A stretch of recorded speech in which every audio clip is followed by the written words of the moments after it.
What's up, guys? Welcome back to the channel, and today I've got some stuff here from LMC truck for my 1972 Dodge D100. And today we are working on relocating the gas tank from inside the cab of the truck to underneath the bed where the spare tire would sit. So first, let me show you what I've got here today. So I ordered this side panel for the bed of the truck, and as you can see, where the hole sits for the filler neck is in front of the rear tire, and I can't run a hose all the way towards the back of the bed without it being unsafe or actually having gas flow the whole length of the bed. So what I did is I taped off all the pieces I needed and I cut them out. First, I cut off the top of the skin because I don't need to replace the bed railing because it's not in bad condition. However, the upper wheel well isn't in the best condition. When I first got the truck, someone had patched the upper wheel well with sheet metal and not parts like this that are meant to replace it instead of trying to form your own sheet metal. Next, I taped off the hole for the filler neck where it bolts into and cut a square around it so I can have metal to use to weld it back in towards the end of the truck. Like most 70s Ram Chargers and pickup trucks, they have this type of gas tank where it sits in the back. Some pickups even have two gas tanks where it runs along the side of the drive shaft and one where the spare tire sits. And that's what I plan on doing with my truck. I also bought from LMC Truck is the filler neck for the bed mounted gas tanks and the locking cap. Unfortunately, I forgot to buy the screws that holds the neck in place to the sheet metal, but luckily I had some screws sitting around my garage that I was able to use. I also purchased a driver's side floor pan because mine is starting to bubble upwards because of the rust. It isn't going to last very long, so I figured I might as well replace it now before it gets any worse. Also, for Christmas, I got this install gear remote locking system. I thought I would showcase it.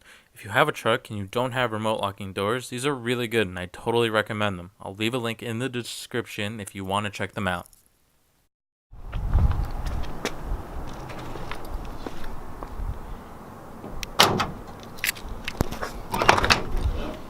Anyway, the whole reason I wanted to relocate the gas tank is for a few reasons. First of all, we all know those fumes and smell of gas in the cab, and I've tried to get rid of it by putting a couple scented trees, and it's just not enough.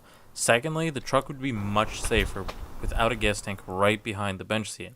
And lastly, every time I go to fill up the tank, I lose gas out the filler neck whenever I make right turns. All the gas in the tank just flows to the left of the tank and just pushes out the neck, and not only is it a fire hazard, but it's really unsafe and it's not helping out my wallet. Anyway, I'm gonna start her up here because here in New York it's starting to get cold and it hasn't been started in a few days, and after that I'll get right into cutting and welding.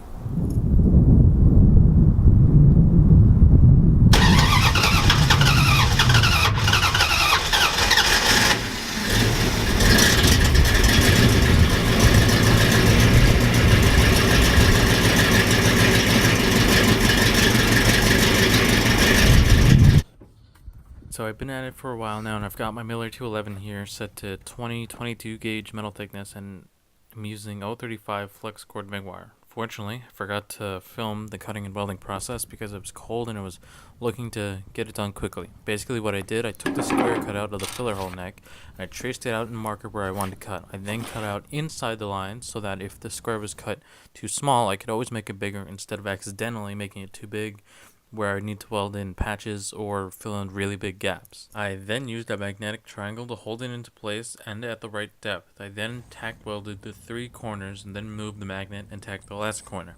Keep in mind, I've never done this before and I got a bit too excited when I saw the welds that look like dimes, and the welder in me just went for it instead of welding in different corners slowly to reduce the amount of heat going into the sheet metal. And unfortunately, because I didn't do that, I ended up warping the metal above and below the square and will need to bang it out with a hammer and dolly. So after I finished welding and grinding down the welds, I put the neck in and screwed it in and put on the gas cap, and it fits perfectly. I tack welded in a patch panel above the neck on the inside of the bed so that I didn't have to make a big cover to cover up the filler neck. I'll most likely go back at some point and put sheet metal over the cover, and if not, it'll look like a normal cover for 70 Ram Chargers. And that's pretty much all that's left. I just need to get hoses to connect it from the end of the filler neck to the top of the tank. I bought this coupler off fillernecksupply.com, and So this is what it looks like at the end of the day, with it all installed and all the welds grinded down. And of course the last thing is to run fuel line and to get a breather hose, and I'll be able to get ready to fill it up and be used. And last of all, I'll remove the bench seat, take out the cab mounted tank, and with the tank being removed and the bench seat out, it'll be safe to weld inside the cab and put in the new floor pan. I'll try to get part 2 up, but it's getting cold out and I don't have a garage to work in, so I will do my best. And I just want to say thank you so much for watching, and feel free to subscribe, and stay tuned for part 2 for the floor pans. And I'll see you in the next video.